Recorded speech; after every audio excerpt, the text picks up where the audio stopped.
अस्सलाम वालेकुम, नमस्कार, सत श्री अकाल एंड गुड इवनिंग। मैं हूं अर्ज़ू काज़मी और आप देख रहे हैं पॉइंट ऑफ व्यू। हमें जी जॉइन किया है साजिद तारड़ साहब ने। सब सर को जानते हैं और आज सर सबसे पहले तो बहुत शुक्रिया कि आज आप आए। सर, डोनाल्ड ट्रंप साहब का बड़ा चर्चा है आजकल। क्या चल रहा है उनके, क्योंकि बहुत से लोग पूछ भी रहे थे मुझसे ट्विटर पे भी और यूट्यूब पर भी, तो मैंने सोचा कि मैं आपसे पूछूं कि आखिर क्या है ये सब कुछ। मैं करंट सारी सिचुएशन आपको एक्सप्लेन करने की कोशिश करता हूं। इस वक्त दो खबरें जो हैं, क्योंकि इलेक्शन ऑलमोस्ट कैंपेन शुरू हो चुकी है, बल्कि पहली रिपब्लिकन डिबेट जो है उसकी भी अनाउंसमेंट हो रही है कि वो अगस्त के महीने में इट विल टेक प्लेस। दो चीजें कि इस वक्त डोनाल्ड ट्रंप साहब जो हैं उनके ऊपर इंडाइटमेंट्स मुख्तलिफ किस्म की आ रही हैं। 4 किस्म के उनको कानूनी केसेस का सामना है। 4 मुख्तलिफ इशू हैं। और दूसरा, इस वक्त जो कल हमारे रिपब्लिकन स्पीकर हैं केविन मैकार्थी, उन्होंने 2-3 दिन पहले कहा था कि हम जो बाइडेन की इम्पीचमेंट की तैयारियां कर रहे हैं। हमारे पास शवाहिद जो है वो मुकम्मल हो चुके हैं, हमारे पास विसल ब्लोअर हैं, सारा कुछ है। लेकिन मैं दोनों इन चीजों का बैकग्राउंड सबसे पहले आपको एक्सप्लेन करना चाहूंगा। दर हकीकत जब सबसे पहले तो मैं ये बताना चाहूंगा, इसका बैकग्राउंड ये है कि जब ओबामा आए थे तो उन्होंने डिपार्टमेंट ऑफ जस्टिस में, और ये ओबामा साहब ही नहीं है, तकरीबन हर प्रेसिडेंट जब आता है तो 4000 पोजीशंस वॉशिंगटन डीसी के अंदर खाली होती हैं, जो पिछला प्रेसिडेंट होता है जिसने अपॉइंट किया होता है। और वो 4000 अपने लोग, अपने माइंड सेट जिनके साथ उसका अलाइंड होता है, अपनी कंपेन से या अपने सपोर्टर्स को लाके अपॉइंट करता है, जो उसके मैंडेट को एनफोर्स करते हैं पूरे अमेरिका के अंदर। डोनाल्ड ट्रंप साहब जब आए तो उस वक्त जो 4000 लोग बराक ओबामा ने अपॉइंट कर रखे थे मुख्तलिफ एजेंसियों में, लाइक FBI और डिपार्टमेंट ऑफ जस्टिस में, वो नहीं निकले, वो वहीं रहे। और ट्रंप साहब को डेमोक्रेट पार्टी मुसलसल नई अपॉइंटमेंट करने में उनको रुकावटें डालती रही। तो डोनाल्ड ट्रंप साहब अपने लोगों को वॉशिंगटन डीसी में अपॉइंट ही नहीं कर सके, जो 4 साल उनको हांट करते रहे। यहां तक कि व्हाइट हाउस, हम जहां कहते थे रिपब्लिकन कि व्हाइट हाउस लीक कर रहा है, व्हाइट हाउस के अंदर से खबरें सुबह शाम निकलती थी। और दूसरा एक ग्रुप था रिपब्लिकन पार्टी का जिनको कहा जाता था नेवर ट्रम्पस्टर्स।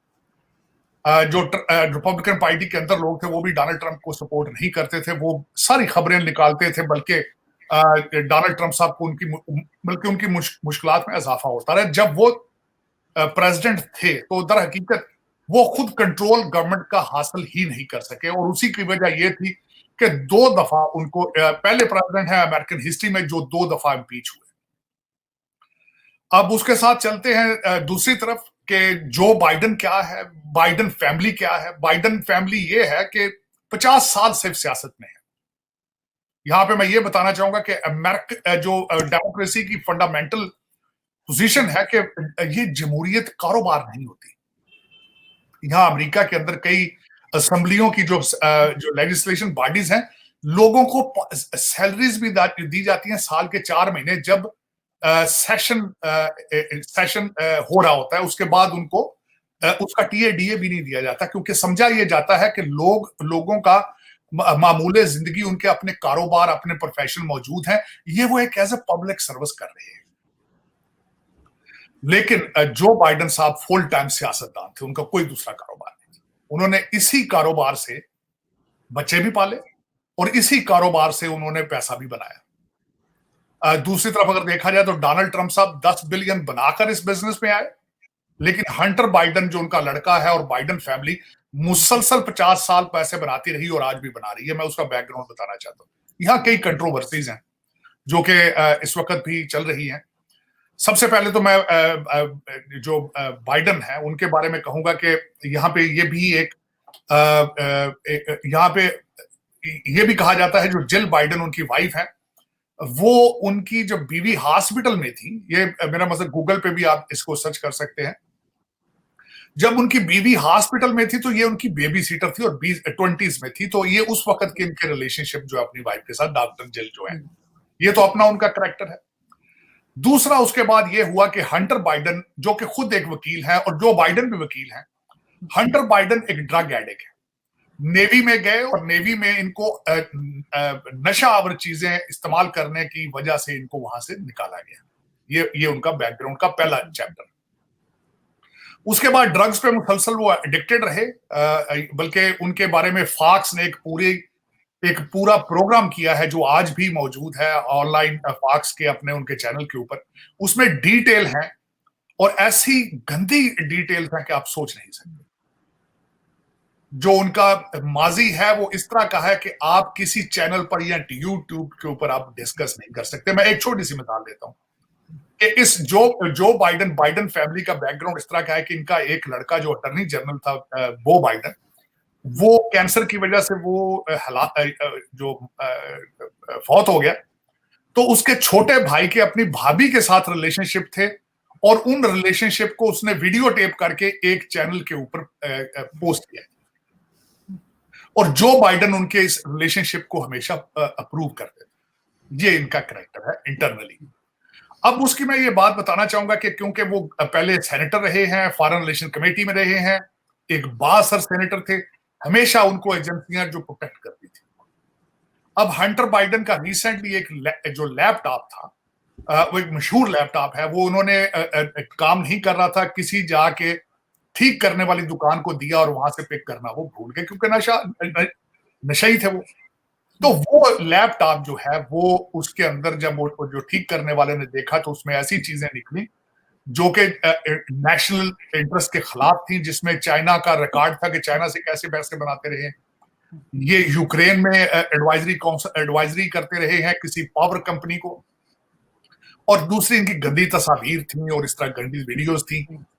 उस बंदे ने एफबीआई को कॉल की, एफबीआई जाके वहां से उसको पिक करके लेगी, लेकिन आज तक उन्होंने उसको दबा के रखा है, उसको बाहर निकाला नहीं। आज भी जो एस्टेब्लिशमेंट है, जो अमेरिका की डीप स्टेट है, वो प्रोटेक्ट कर रही है हंटर बाइडन को और जो बाइडन को। अब उसके बाद मैं ये बताना चाहूंगा कि हमारे जो सदर बाइडन है उनकी स्टेटमेंट टीवी के ऊपर, वेबसाइट के ऊपर मौजूद है, अगर गूगल करें, जिसमें वो जाके थ्रेट्स कर रहे हैं यूक्रेनियन एडमिनिस्ट्रेशन को कि मेरे लड़के के साथ काम करें। अब एक पावर कंपनी है जिनसे इन्होंने मिलियंस और बिलियंस बनाए यूक्रेन की, उन्होंने खुद बताया है कि जब भी हमें जो हंटर बाइडन इनका लड़का हमें फोन करता था, वाइस प्रेसिडेंट जो बाइडन जो होते थे हमेशा फोन पे साथ कॉन्फ्रेंस कॉल पे मौजूद होते थे। इसके शवाहिद मौजूद हैं कि Joe Biden as a vice president जब भी कहीं ट्रैवल करते थे हंटर बाइडन को साथ लेके जाते थे। चाइना के साथ रिलेशनशिप, बल्कि अपने इलेक्शन के अंदर जो बाइडन कैंपेन में ये कहते रहे China is good for America. लेकिन आज दर हकीकत मसला ये है कि जो हमारा मीडिया एंटरप्राइज है, जो कि इस वक्त जर्नलिज्म नहीं रहा, कारोबार बन चुका है, वो मुसलसल इनको प्रोटेक्ट कर रहा है। सीएनएन जैसे आउटलेट, सीएनबीसी जैसे और ब्लूमबर्ग जैसे, और फिर वही लोग जो एस्टेब्लिशमेंट का हिस्सा हैं, जो स्टेट डिपार्टमेंट में है, जो एफबीआई में मौजूद हैं, जो डिपार्टमेंट ऑफ जस्टिस में है, they are still protecting their allies. Allies क्या है? क्योंकि 50 साल सेनेटर, फिर वाइस प्रेसिडेंट और अब प्रेसिडेंट, ये उन्हीं का हिस्सा है। ये पॉलिटिकल लीडर नहीं है, he is part of the Washington DC, he is part of the government, he is part of the establishment. लेकिन सर पब्लिक, आपको नहीं लगता पब्लिक बड़ी समझदार हो गई आजकल की? मीडिया बहका नहीं सकती। नहीं, मैं बताता हूँ, मैं कंक्लूड उसी साइड पे करूंगा। अब इस वक्त डेलावेयर के अंदर इनके ऊपर केस मौजूद है जो टैक्स एवेजन का था। ये वहां पे मूड बनाकर गए कि मैं वहां पे गिल्टी प्ली करूं, पहले प्ली बार्गेन करूंगा और अगर मेरी मर्जी की प्ली मुझे मिल जाती है तो मैं गिल्टी प्ली कर लूंगा और मैं मिस्डेमिनर्स, जो कि जिसकी कोई सजा नहीं होती, नामिन छोटा सा जुर्माना होता है, उस ट्रैक पे चला जाऊंगा। लेकिन वहां पे एक डोनाल्ड ट्रंप अपॉइंटेड जज थी, उन्होंने उनको इनकी मर्जी की प्ली इनको नहीं लेने दी। इन्होंने वहां पे नॉन गिल्टी प्ली कर लिया वहां पे, और ये कल परसों की खबर थी जो मीडिया पे चल रही थी। अब मैं आपकी तरफ आना चाहता हूं कि लोगों के साथ क्या किया गया है, लोग क्यों नहीं हुए, लोगों के हालात क्या है। लोगों के हालात ये हैं कि जो हमारे बराक ओबामा थे, उन्होंने एक वादा किया था इस कौम के साथ कि मैं इस कौम के फंडामेंटल्स चेंज कर दूंगा, और उन्होंने बड़े सक्सेसफुली फंडामेंटल्स चेंज कर दिए हैं। वो क्या है फंडामेंटल्स? फंडामेंटल्स ये है कि इस वक्त अमेरिकन समझते हैं कि George Washington, who is the father of the nation, he was a slave owner, he was racist. इस वक्त अमेरिकन को यह सिखाया गया है कि तुम्हारा नेशनल एंथम रेसिस्ट है। अमेरिकन को सिखाया जा रहा है स्कूलों में कि तुम्हारा झंडा रेसिस्ट है। America is a bad place to be. ये उनके दिमागों में डाल दिया गया है। यहां पे मैं आपके देखने वालों को बताना चाहूंगा कि black live matter organisations blacks नहीं चला रहे, व्हाइट्स चला रहे।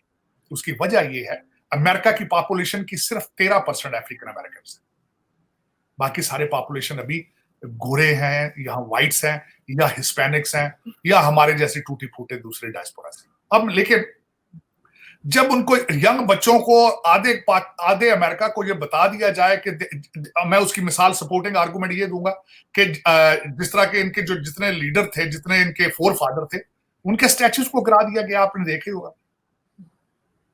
व्हाइट हाउस के सामने जो एक सड़क है उसके ऊपर इन्होंने वो पेंट कर दिया है ब्लैक लाइव मैटर परमानेंटली। और दूसरा मैं ये बताना चाहूंगा कि 6 जनवरी को इन्होंने रिपब्लिकन्स के खिलाफ कहते हैं कि होम इंसर्जेंसी हुई है, रेजरेक्शन हुआ है। रिपब्लिकन्स को इस वक्त कहा जाता है they are home grown terrorist.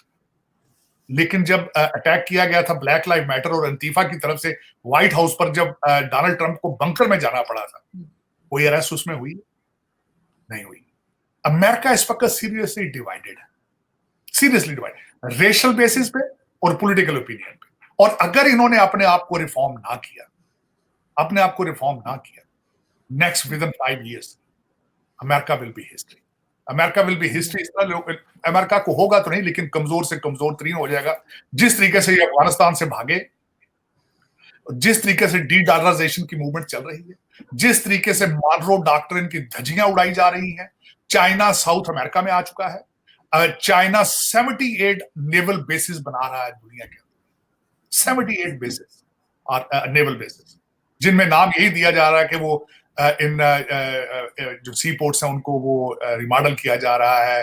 लेकिन दर हकीकत उन सब की सलाहियत ये होगी कि वहां पे चाइना के जंगी जहाज लंगर अंदाज हो सके। और यहाँ पे इस वक्त इनका क्या चल रहा है कि इम्पीचमेंट के, क्योंकि इंटरनल देखें, कभी कोई मुल्क जब उनकी इंटरनल ग्रिप होती है तभी वो फॉरेन पॉलिसी पे तवज्जो दी जाती है। इस वक्त इनकी रेडार पर फॉरेन पॉलिसी मौजूद ही नहीं है।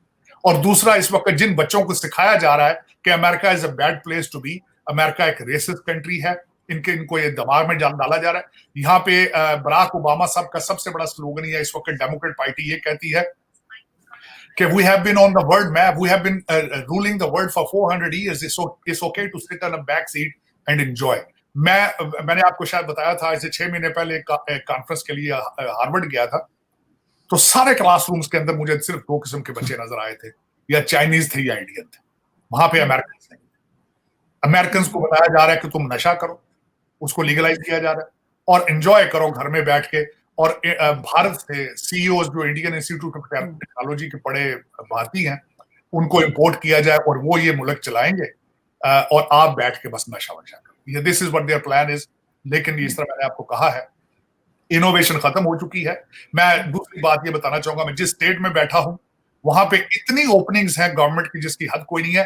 हालांकि उन्होंने ग्रेजुएशन की शर्त को खत्म कर दिया है, क्योंकि उनको अमेरिकन ग्रेजुएट नहीं मिलता। इस वक्त फेडरल गवर्नमेंट ने अपने स्टैंडर्ड्स लो करके उन्होंने भी ग्रेजुएशन की शर्त को खत्म कर दिया है। कई जॉब जिन पे पहले ग्रेजुएशन जो थी वो मैंडेटरी। लेकिन अमेरिका के हालात जिस तरीके से चल रहे हैं, मैन्युफैक्चरिंग यहां नहीं होती। इस वक्त भी 70% जो कॉर्पोरेशन है, ऑफिस हैं, बंद पड़े हैं। वर्क फ्रॉम होम को प्रमोट किया जा रहा है। सड़कों पे निकलें तो ट्रैफिक कितनी ज्यादा होती है कि आप सोच नहीं सकते। हर एवरेज बंदा दिन के 3-3, 4-4 घंटे ट्रैफिक में स्टक रहता है। लॉ एंड ऑर्डर, पुलिस डिफंडिंग के बहाने इन्होंने पुलिस का department almost doesn't exist anymore. आप पुलिस को बुलाएं वो 2-2 घंटे नहीं आती है तो कहते हैं हमें छोटे क्राइम के लिए ना बुलाया करें। हर जगह पे इनका सिर्फ एजेंडा ये है कि किस तरीके से ड्रग्स को लीगलाइज किया जाए, हर बंदा नशा करे घर में बैठे, और जो इकोनॉमी है वो आके यहाँ पे इंडिया से लोग आके चलाएं, और अमेरिकन जो बच्चे हैं वो सिर्फ नशा करें और एलबीजीटी कम्युनिटी को प्रमोट करें। यही इनका एजेंडा। और बल्कि इन्होंने फॉरेन पॉलिसी तो बड़े अरसे से छोड़ दी है, वरना ये अफगानिस्तान से ऐसे ना निकलते जिस तरह बड़े बेआबरू के तरह कूचे से हम निकले।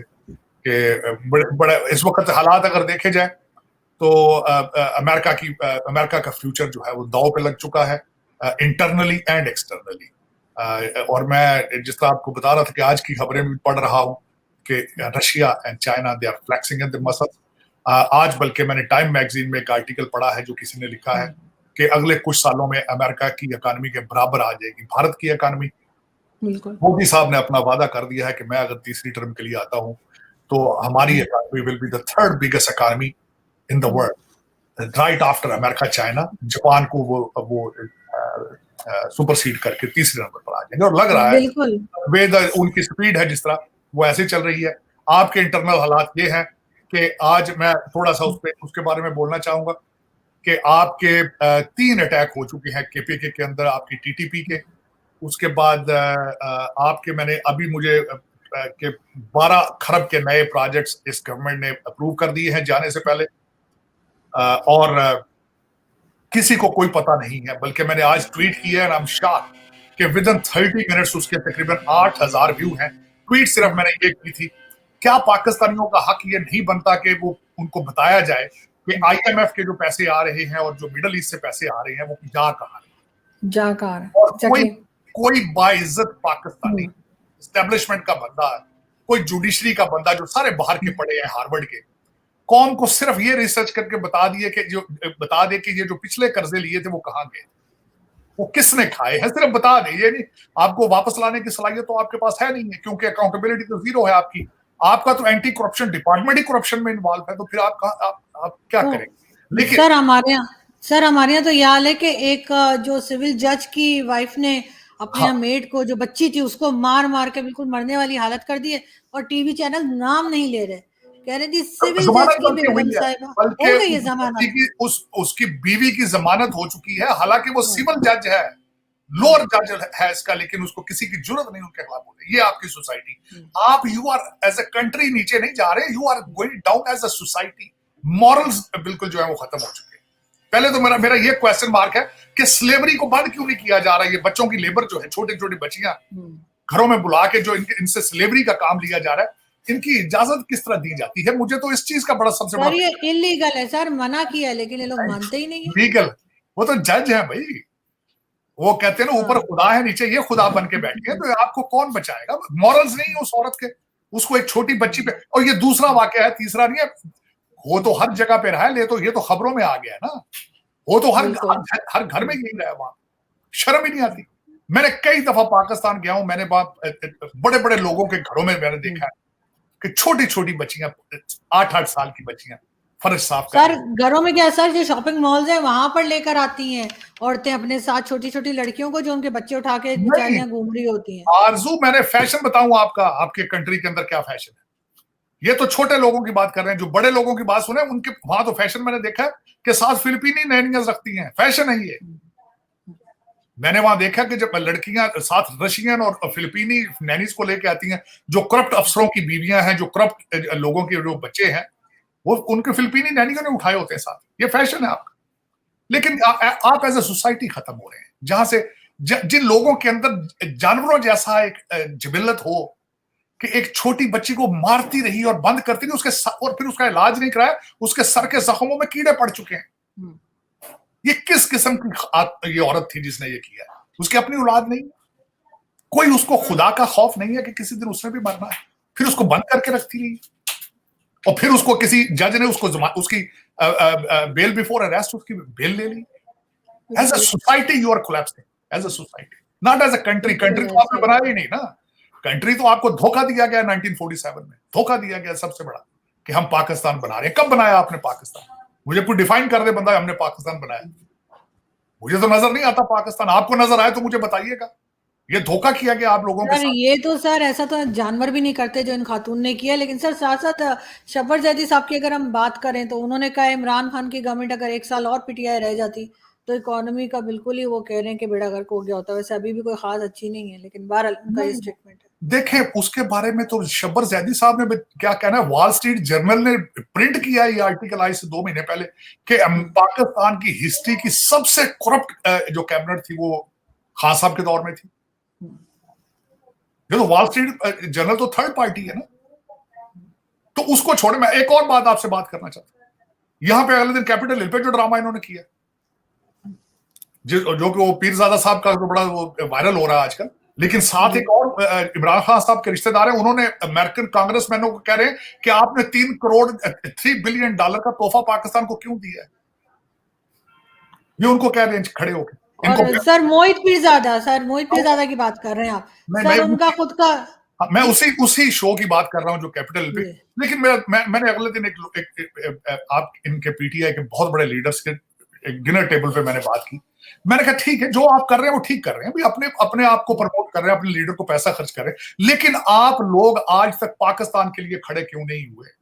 आप एक शख्स के लिए इतना इकट्ठा हो गए हैं, आप अपने मुल्क के लिए इकट्ठे क्यों नहीं हुए आज तक 76 सालों में? आज तक किसी मर्दे मोमन ने यहां अमेरिका में, इन लोगों ने, डॉक्टरों ने, जो कुछ भी, पाकिस्तान को के लिए लॉबी क्यों नहीं किया?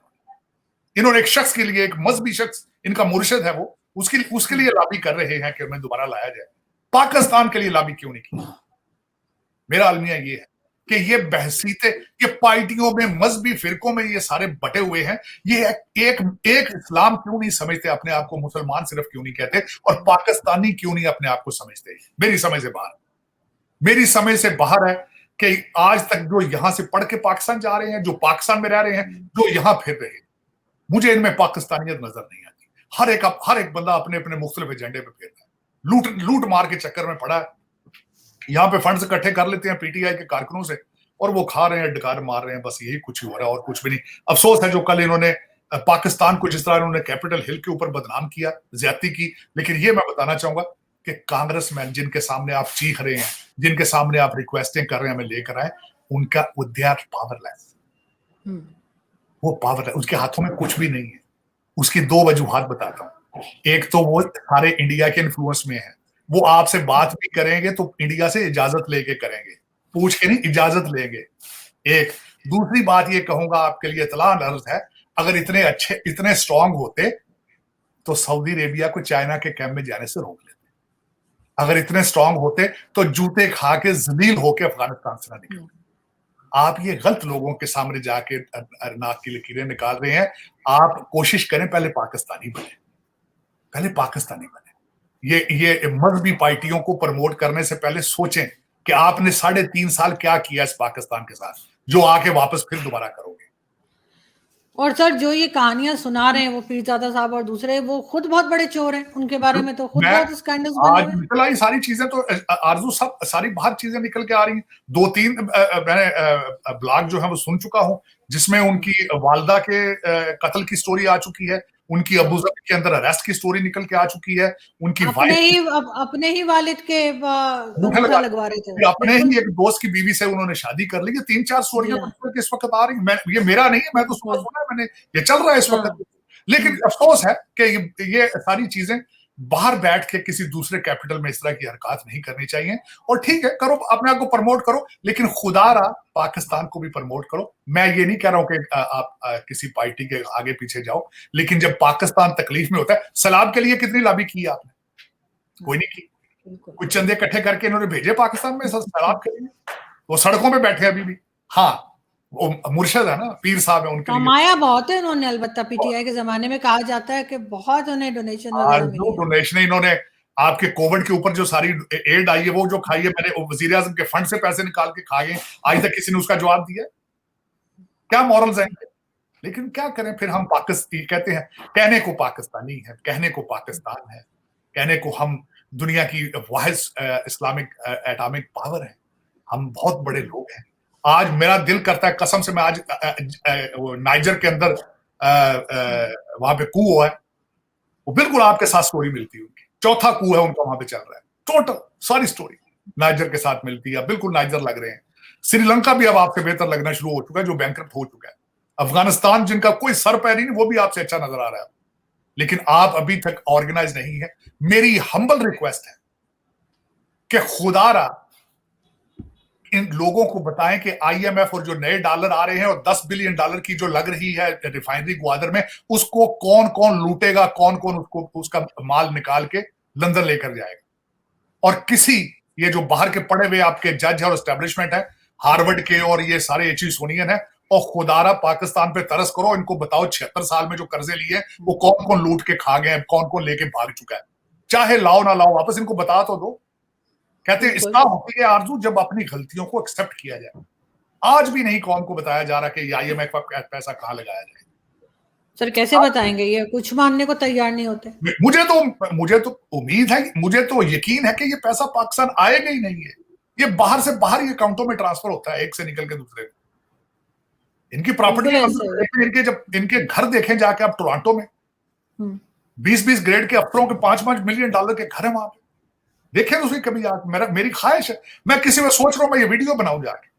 मैं 2 शहरों पे ऊपर मुझे कहता हूं अल्लाह ताला हिम्मत दे, मैं 2 शहरों में, लंदन में, दुबई में और टोरंटो से, मैं इनकी रिसर्च करके इनके मोहल्लात की मैं वीडियो बना के इसको मैं वायरल करूं। मैं अपने पाकिस्तान की खिदमत ये जरूर करूं कि लोगों को सर मेरा ख्याल है सर अपनी हिफाजत करें, क्योंकि ये लोग पीछे ना लग जाए ये सुन के आपके कैबिन की वीडियो बनाने लगे। ये बड़े खतरनाक लोग हैं। लेकिन ये जरूर है कि जो मोदी जी बार बार भाषण दे रहे हैं अपनी इकोनॉमी का, मुझे लग रहा है अगली बार हम उनसे पैसे मांगने वाले हैं, क्योंकि बार बार कह रहे हैं, कभी कहते हैं हम तीसरे नंबर पे आ जाएंगे, कभी टॉप 3 में। हाँ देखें, उनको मुंह सर बना लेंगे ये आहिस्ता आहिस्ता, कहते नजदीक हो जाएंगे आहिस्ता आहिस्ता, उनसे भी पैसे ले लेंगे। हमें तो पैसा कोई भी दे, तो पाकिस्तान का पिछला 76 साल का ट्रैक रिकॉर्ड तो यही है। इनको जहां से पैसा, वो कहते हैं ना कि ये तो पैसा जहां से नजर आए वहां चले जाते हैं। अल्लाह बिल्कुल ऐसे ही लगता है सर कि यही करने वाले हैं, अगली बारी मोदी जी की है। बहुत शुक्रिया सर कि आपने ज्वाइन किया। Thank you so much.